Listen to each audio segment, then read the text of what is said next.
Sebelah saya ni adalah sebuah SUV EV segmen D, Leapmotor C10.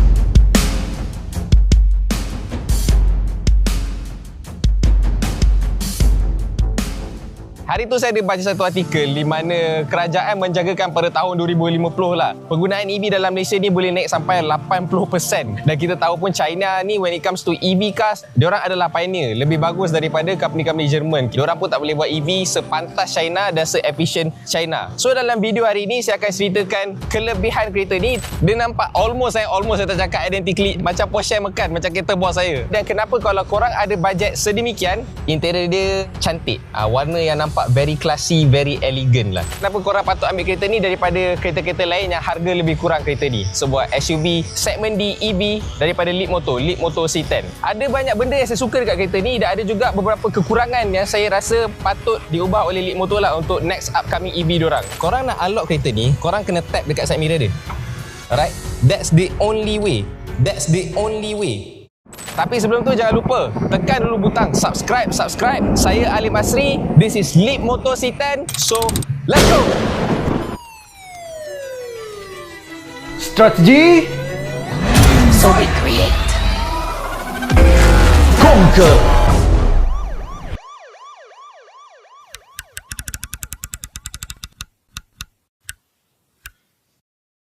So dekat bahagian belakang dia ni, kalau korang tengok, dia nampak almost saya tak cakap identically macam Porsche Macan, macam kereta bos saya.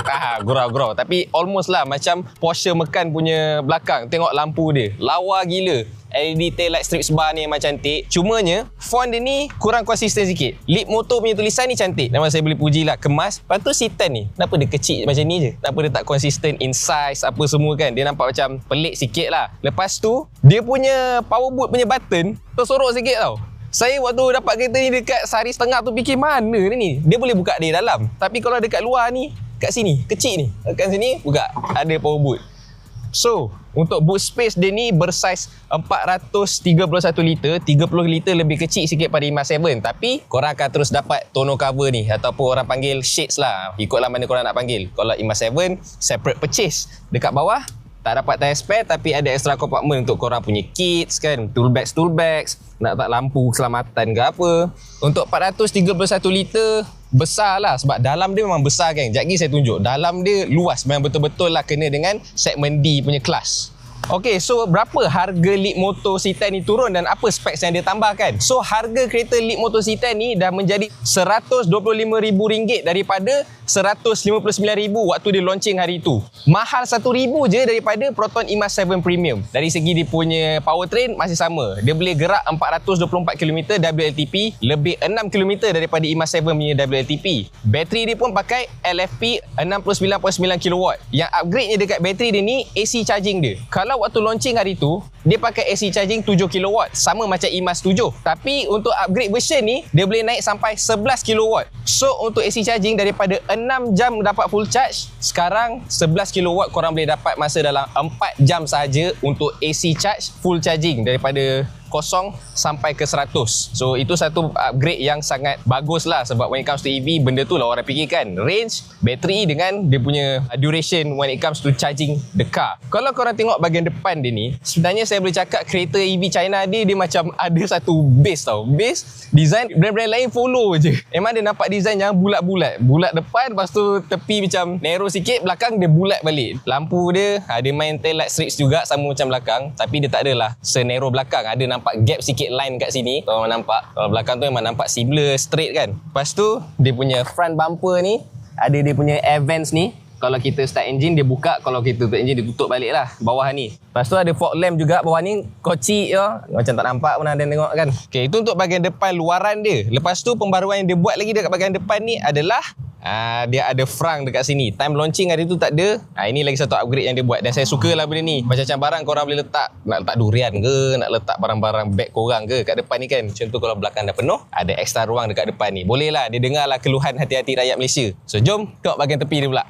Untuk bahagian tepi ni, jom kita tengok dekat tayar dia dulu. Kita pakai tayar belakang lah. Tayar dia ni, dia pakai saiz 20 inci dan 20 inci bersaiz 245/45R. So kalau saiz macam ni, anggaran maintenance selalu satu tayar nak tukar 1,000 tak lari. Dia nampak besar, very fitted dengan kereta tapi maintenance mahal lah. Dan selain tu juga, kalau korang tengok, dia pakai flush door handle. Cuma kalau dekat China sekarang dah ada yang version yang lagi power tau daripada ni, dari segi powertrain dan design dia. Untuk version yang kita dapat kat Malaysia ni masih flush door handle. Lepas tu ada sensor kamera sensor dekat sini. Oh, dengan highlight dia motor, lawak gamat sebenarnya kat sini. Dan side mirror dia ni main peranan penting untuk kereta ni. Dia lebih kurang jantung lah. Sebab apa? Dia nak lock kereta ni kena pakai NFC dan tap dekat side mirror belah driver side. Dan ini adalah kekurangan yang paling menyusahkan lah sebenarnya. Jom saya tunjuk. Okay, so ini adalah kunci kereta dia. Dia bukan pakai key fob, dia pakai NFC card. Korang nak unlock kereta ni, korang kena tap dekat side mirror dia. Alright?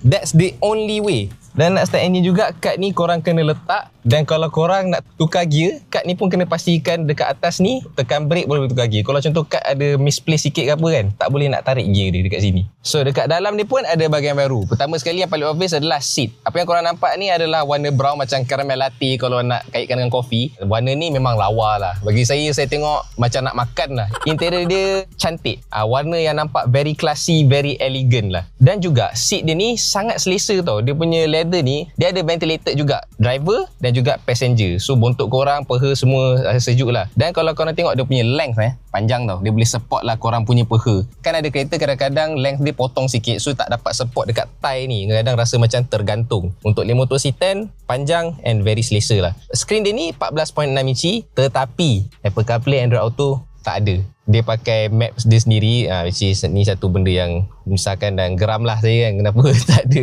Apple CarPlay Android tu. Tapi dia kata dia akan buat on the air update nanti akan ada, tapi buat masa sekarang tak ada. Cuma yang bagus ni dia ada live integration map. Korang tekan dekat sini, dia akan bagi tahu macam-macam tempat charging station yang dekat dengan korang. So ini benda yang boleh dipuji lah, benda nak charging kan, benda yang boleh kurangkan anxiety orang bila beli EV. Lepas tu dekat sini ada 2 card holders, wireless charger sekali dengan dia punya NFC ni. Nak charge handphone boleh. Lepas korang dah start, angkat, barulah letak phone korang. Tapi first of all, kena letak NFC card dia dulu. Lepas tu dia punya armrest, okey besar. Dan tu 2 card holders lagi dekat sini. Ada juga sunroof untuk korang ber-on. Ini panoramic sunroof yang saya boleh puji sebab dia sampai belakang mat. Dan dia tak separate kan, kadang-kadang ada yang tengah ada line, yang ni tak. Right, so jom bahagian belakang pula. Bahagian belakang dia luas mat. Inilah baru betul segmen D. Korang tengok je lah gap headroom dia.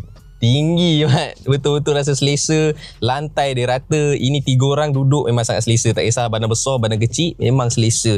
Okay, armrest dia. Alamak, tak ada card holders. Tapi kan ada kat sini. Dekat armrest depan ni, belakang ni. So korang letak sini lah. Boleh lah ada card holders juga untuk orang belakang. Tak ada ventilated, tapi ada ISOFIX untuk baby, gugu gagak. Untuk korang punya anak-anak kecil, boleh lah ISOFIX ada. Lepas tu ada ports Type A dengan Type C. Ada 2 aircon vent besar juga, tak adalah kecil sangat kat sini. Dan door trim dia yang saya boleh puji, dapat juga soft touch. Bukan hanya dekat depan korang dapat soft touch, tapi sampai belakang pun korang dapat juga soft touch. Selesa mat. Okay, sebelum kita start test drive ni, saya lupa nak mention satu benda tadi, di mana kereta ni ada kamera 360. Kamera 360 ni boleh lah puji sebab ini kan segmen D, kereta dia betul lonjong panjang sampai ke belakang. Benda ni boleh bantulah untuk korang nak parking those tight narrow spaces kan. Dan dia punya display tu, saya boleh cakap HD jugalah, tak adalah the best yang saya pernah nampak, tapi dia clear lah, tak adalah kabur-kabur 3GP ni apa kan, tak ada. Tapi dia okey, memadai orang cakap. So, untuk pembaharuan dekat kereta ni when it comes to the driving punya part, dia sekarang dah tambah satu feature di mana korang boleh tengok tayar pressure monitoring system. Benda ni sama ada dekat kereta iCar 03 dan iCar V23 juga. Memang saya dah pernah test hari tu. So, untuk dia punya efficiency, kita dah bawa kereta ni almost dah lebih dah 1000 km, 1041 km macam tu. Dan dapat dia punya efficiency tu dapat 14.4 kW per 100 km, which is efficient lah. The same amount of power use dekat banyak kereta-kereta Proton EMAS 7 dekat luar sana. Sebab saya tengok ada satu reference rakan media kita, Adrian, dia punya channel, dia pun cakap EMAS 7 dia dapat 14 something kilowatt. Jadi kalau bawah 15 ni, dia boleh cakap jimat lah sebenarnya dari segi penggunaan. Dan kita kena ingat, kereta ni lagi besar daripada EMAS 7. Dia segmen D, tayar pakai 20 inci. EMAS 7 pun berapa? 18 ke 19 inci? Kalau salah betul kan? Tapi saya yakin dia tak sampai 20. Kereta ni tayar 20 inci, lagi berat, lagi besar, tapi dia punya efficiency tu lebih kurang macam EMAS 7. Dan untuk suspension kereta ni pula, dia kan tune daripada Maserati. Dan saya berani cakap dia tak terlampau harsh tau. Memang dia sedap. Tengok saya corner ni. Oh, handling dia memang padu amat. Kalau korang stay je mode eco kan untuk city driving, dia punya suspension tu memang korang rasa sedap lah. Korang boleh rasa difference lah kalau korang buat kereta China yang lain, sebab diorang tune bukan daripada Maserati. Maserati ni Itali, they are known for making very comfortable driving feel untuk kereta. Apa yang saya cuba nak sampaikan, suspension kereta ni memang sedap. Saya dah bawa dekat city driving, saya dah bawa dekat highway. Dia tak rasa penat tau bawa kereta ni. Bukan setakat sebab dia punya seat tu panjang kan, macam saya sebut tadi, dia sebut sampai thigh. Tapi dia tak rasa force tau bila korang tekan pedal kereta ni. Dia rasa very smooth and seamless lah. Handling kereta ni pun top notch guys. Sekali lagi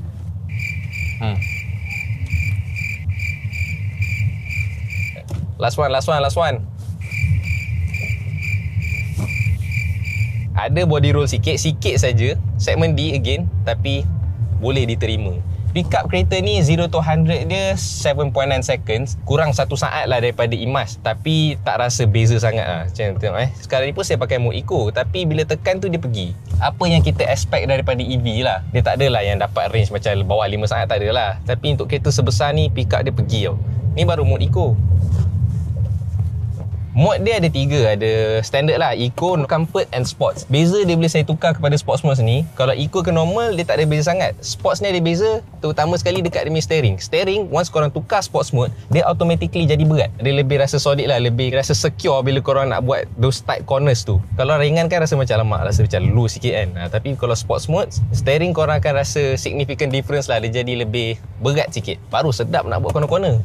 Range dia kalau 424 km WLTP, realistically korang dah kena charge around 380 ke 390 tu korang dah patut charge lah. So kiranya kalau daripada KL sampai ke Pening, boleh lah rasa selamat. 380 untuk charge tu range yang sangat jauh, boleh puji lah. Kalau dia pakai 424 NEDC, itu memang saya tak suka lah. Sekarang ni dah kena set satu standard di mana kereta EV, kalau boleh jangan pakai measuring system NEDC, pakai WLTP terus, di mana realistically driving untuk semua orang dalam dunia ni WLTP, bukan NEDC. NEDC ni dia tak realistik. Dia macam nak push paling jauh sekali kereta ni boleh pergi kan. Lepas tu nanti dia claim cakap sebab pakai LFP tahan lah, dia punya thermal radius semua tu bagus apa semua. Tapi no, pakai je WLTP.